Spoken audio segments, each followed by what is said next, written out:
A'udzu billahi minasyaitonir rajim. Bismillahirrahmanirrahim. Assalamualaikum warahmatullahi wabarakatuh. Apa kabar semuanya? Semoga selalu sehat walafiat. Amin amin ya robbal alamin. Rabbi sholli sodri wa yassirli amri wahlul 'uqdatam min lisani yafqahu qawli. Amin amin ya robbal alamin.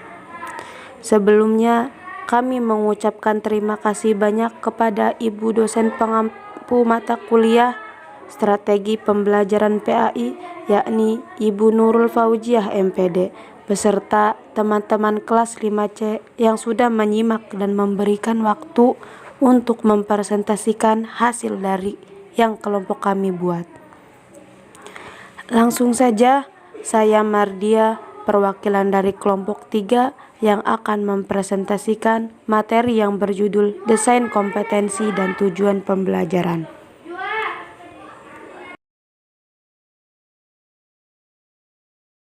Pengertian desain pembelajaran. Ada dua pendapat, yakni dari Briggs dan Regeluth. Menurut Briggs, rencana tindakan yang terintegrasi yang meliputi komponen tujuan, metode dan penelitian untuk memecahkan masalah atau memenuhi kebutuhan. Ini yang dimaksud dengan pengertian desain pembelajaran dari Briggs. Sedangkan menurut Regeluth, pengertian desain pembelajaran adalah proses untuk menentukan metode pembelajaran apa yang paling baik dilaksanakan agar timbul perubahan pengetahuan dan keterampilan pada diri pengajar ke arah yang dikehendaki. Untuk kesimpulan dari pengertian desain pembelajaran itu dapat diartikan yakni pengertian desain pembelajaran adalah praktek penyusunan media teknologi komunikasi dari isi untuk membantu agar dapat terjadi transfer pengetahuan secara efektif antara guru dan peserta didik yang meliputi penentuan status awal dari pemahaman peserta didik, perumusan tujuan pembelajaran dan merancangnya. Pengertian kompetensi dan karakteristiknya. Kompetensi ini merupakan kemampuan siswa atau mahasiswa untuk mengerjakan sesuatu dengan baik sebagai hasil dari proses pembelajaran atau pendidikan yang diikutinya, sehingga kompetensi merupakan kemampuan yang harus dimiliki oleh individu dalam melaksanakan tugas-tugas sesuai dengan uraian tugas yang dilakukannya. Menurut Van Looy, Van der Donk, dan Gemmel, pengertian kompetensi dan karakteristiknya itu adalah sebuah karakteristik manusia yang berhubungan dengan efektivitas performa. Karakteristik ini dapat dilihat seperti gaya bertindak, berperilaku, dan berpikir. Ada 5 karakteristik menurut Spencer. Yang pertama, motivasi, yakni proses yang menjelaskan intensitas, arah, dan ketekunan seseorang untuk mencapai tujuannya. Yang kedua, traits ini adalah kepribadian yang merupakan sifat yang dinyatakan secara konsisten dalam perilaku individu di berbagai situasi berbeda yang stabil dari waktu ke waktu. Yang ketiga, self concept atau konsep diri, yaitu cara dan sikap seseorang dalam memandang dirinya sendiri, meliputi aspek fisik maupun psikis, seperti mengenal karakteristik individu itu sendiri, tingkah laku atau perbuatannya, kemampuan dirinya. Dan yang keempat, knowledge. Knowledge ini pengetahuan atau suatu informasi yang diketahui atau disadari seseorang. Pengetahuan ini juga termasuk tidak dibatasi pada deskripsi, hipotesis, konsep, teori, prinsip, dan prosedurnya. Yang kelima, skill. Skill ini merupakan kerangka pengetahuan, keterampilan, dan kemampuan pada diri tersebut, pada diri masing-masing. Cara mendesain kompetensi. Di sini ada 3 komponen yang harus dirumuskan khususnya dalam KBK, yaitu yang pertama standar kompetensi, yang kedua kompetensi dasar atau disebut dengan KD, yang terakhir indikator. Pengertian tujuan pembelajaran merujuk pada tulisan Hamzah B. Uno. Di sini ada 4. Yang pertama, Robert F. Major mengatakan bahwa tujuan pembelajaran adalah perilaku yang hendak dicapai atau yang dapat dikerjakan oleh siswa pada kondisi dan tingkat kompetensi tertentu. Yang kedua, A. Kemp dan David E. Kapel menyebutkan bahwa tujuan pembelajaran itu adalah suatu pernyataan yang spesifik yang dinyatakan dalam perilaku atau penampilan yang diwujudkan dalam bentuk tulisan untuk menggambarkan hasil belajar yang diharapkan. Yang ketiga, Henry Ellington, bahwa tujuan pembelajarannya adalah pernyataan yang diharapkan dapat dicapai sebagai hasil belajar. Yang keempat, Omar Hamalik menyebutkan bahwa tujuan pembelajaran adalah suatu deskripsi mengenai tingkah laku yang diharapkan tercapai oleh siswa setelah berlangsung pembelajarannya.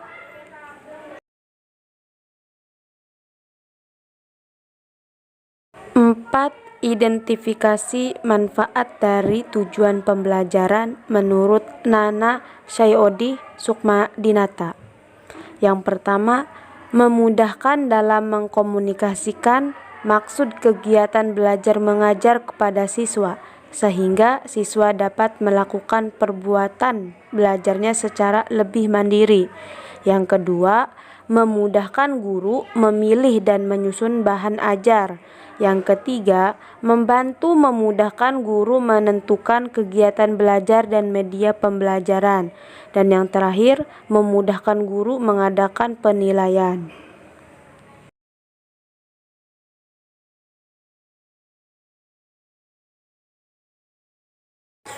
Ada 2 tujuan umum pelajaran.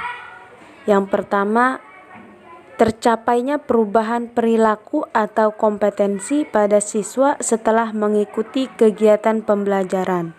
Yang kedua, tujuan dirumuskan dalam bentuk pernyataan atau deskripsi yang spesifik. Yang menarik untuk digarisbawahi yaitu dari pemikiran Kemp dan David E. Kapel bahwa perumusan tujuan pembelajaran harus diwujudkan dalam bentuk tertulis. Hal ini mengandung implikasi bahwa setiap perencanaan pembelajaran seyogyanya dibuat secara tertulis. Taksonomi tujuan pembelajaran. Apa sih yang dimaksud dengan taksonomi tujuan pembelajaran itu? Jadi, taksonomi tujuan pembelajaran ini adalah pengelompokan tujuan pembelajaran dalam kawasan kognitif, afektif, dan psikomotorik. Lingkupnya yaitu pengetahuan, pemahaman, penerapan, analisis, sintesis, evaluasi. Nah, semuanya ini itu dalam lingkup taksonomi tujuan pembelajaran. Di dalam penyusunan desain kompetensi dan tujuan pembelajaran ini ada pertimbangan beberapa aspek di dalamnya. Hal yang tercantum di dalam penyusunan desain kompetensi dan tujuan pembelajaran ini ada 3. Yang pertama, Penyusunan ini harus disesuaikan dengan tabiat ilmu yang akan dikembangkan. Yang kedua, harus disesuaikan pula dengan desain kurikulum yang ada dengan mempertimbangkan visi, misi, dan tujuan lembaga penyelenggara. Penyelenggara pembelajaran tersebut serta program studi dan jurusan yang ada. Dan yang ketiga, adanya profil lulusan program studi. Ini gunanya untuk membantu mempermudah dalam mendesain kompetensi. Hubungan kompetensi pembelajaran dan tujuan pembelajaran. Nah, ternyata kompetensi pembelajaran dan tujuan pembelajaran juga ada hubungannya dari keduanya. Misalnya dalam kurikulum yang kompetensinya sebagai tujuan pembelajaran dijadikan sebagai standar dalam pencapaian tujuan kurikulumnya. Baik itu guru dan siswa seperti memahami kompetensi yang harus dicapai dalam proses pendidikan dan pembelajaran tersebut. Ada 5 kompetensi sebagai tujuan. Yang pertama, pengetahuan atau knowledge. Yang kedua, pemahaman atau understanding. Yang ketiga, kemahiran atau skill. Yang keempat, sikap atau attitude. Yang kelima, minat atau interest. Slide yang ke-12 ini kurang lebihnya sudah saya jelaskan pada slide yang keempat. Yang pertama, pengetahuan atau knowledge. Jadi, pengetahuan atau informasi ini dapat kita sadari bahwasanya seseorang itu mempunyai pengetahuan, termasuk pengetahuan dari deskripsinya, hipotesisnya, konsepnya, teorinya, prinsip dan prosedurnya yang tidak dibatasi. Sedangkan yang kedua, pemahaman atau understanding.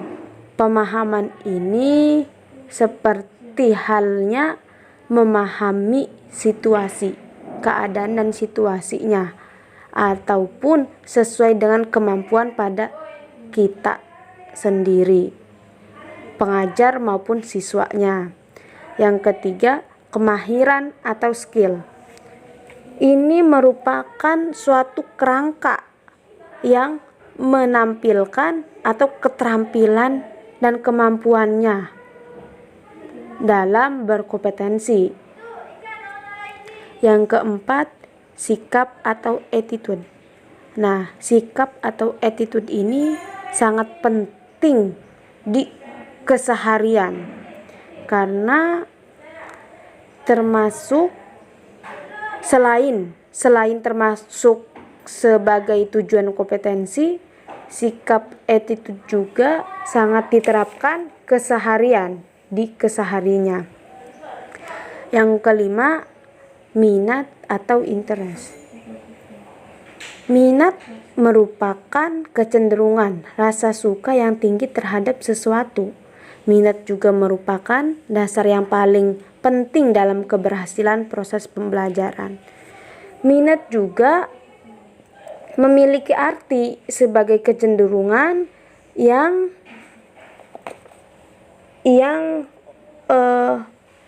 untuk memperhatikan keberhasilan dalam kegiatan tersebut.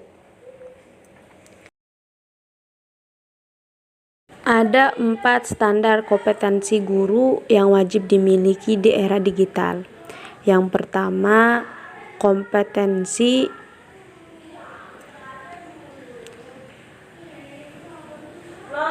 pedagogik guru. Kompetensi pedagogik guru ini adalah suatu kemampuan atau keterampilan guru yang bisa mengelola suatu proses pembelajaran atau interaksi belajar mengajar dengan peserta didik. Di dalam kompetensi pedagogik guru ini juga terdapat beberapa aspek. Yang pertama, karakteristik para peserta didik. Yang kedua, teori belajar dan prinsip pembelajaran yang mendidik. Yang ketiga, pengembangan kurikulum. Keempat, pembelajaran yang mendidik. Kelima, pengembangan potensi para peserta didik. Keenam, cara berkomunikasinya. Dan yang ketujuh, penilaian dan evaluasi belajar di dalamnya. Kompetensi pedagogik ini bisa diperoleh melalui proses belajar masing-masing guru secara terus-menerus dan tersistematis, baik sebelum menjadi guru maupun setelah menjadi guru. Yang kedua, kompetensi kepribadian. Nah, di dalam kompetensi kepribadian berkaitan dengan karakter personal. Adapun indikator yang mencerminkan kepribadian positif seorang guru yaitu supel, sabar, disiplin, jujur, rendah hati, berwibawa, santun, empati, ikhlas, berakhlak mulia, bertindak sesuai norma sosial dan hukum. Nah, di dalam kepribadian ini positifnya wajib dimiliki seorang guru karena para guru harus bisa jadi teladan bagi para siswanya. Selain itu juga guru juga harus mampu mendidik para siswanya supaya memiliki attitude yang baik. Yang ketiga, kompetensi profesional. Di dalam kompetensi profesional guru ini adalah kemampuan atau keterampilan yang wajib dimiliki supaya tugas-tugas keguruan bisa diselesaikan dengan baik. Keterampilan ini dengan hal-hal yang cukup teknis berkaitan langsung dengan kinerja gurunya. Adapun indikator dari kompetensi profesional guru itu diantaranya yaitu mampu menguasai materi pelajaran yang diampu. Berikut struktur, konsep, dan pola pikir keilmuannya. Dan mampu menguasai standar kompetensi SK pelajaran, kompetensi dasar KD, pelajaran dan tujuan pembelajaran dari suatu pelajaran yang diampu. Dan mampu mengembangkan materi pelajaran dengan kreatif sehingga bisa memberi pengetahuan dengan lebih luas dan mendalam bagi peserta didik. Dan mampu juga bertindak reflektif demi mengembangkan keprofesionalan secara kognitif. Dan yang terakhir, mampu memanfaatkan teknologi informasi dan komunikasi dalam proses pembelajaran dan juga pengembangan diri. Kompetensi sosial. Kompetensi sosial berkaitan dengan keterampilan komunikasi, bersikap dan berinteraksi secara umum, baik itu dengan peserta didik, sesama guru, tenaga kependidikan, orang tua siswa, hingga masyarakat secara luas. Indikatornya dari kompetensi sosial guru ini diantaranya kita mampu bersikap inklusif, objektif, dan tidak melakukan diskriminasi terkait latar belakang seseorang, baik itu berkaitan dengan kondisi fisik, status sosial, jenis kelamin, ras, latar belakang, keluarga. Dan kita juga mampu berkomunikasi dengan efektif, menggunakan bahasa yang santun dan empatik. Dan mampu juga berkomunikasi baik secara lisan maupun tulisan.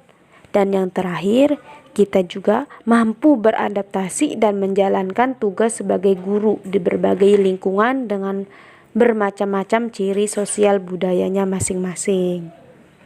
Mungkin cukup sekian presentasi dari kelompok kami, kelompok 3, kurang dan lebihnya mohon dimaafkan. Wabillahi taufik wal hidayah. Wassalamualaikum warahmatullahi wabarakatuh. Buat teman-teman ada yang mau ditanyakan, kami persilahkan.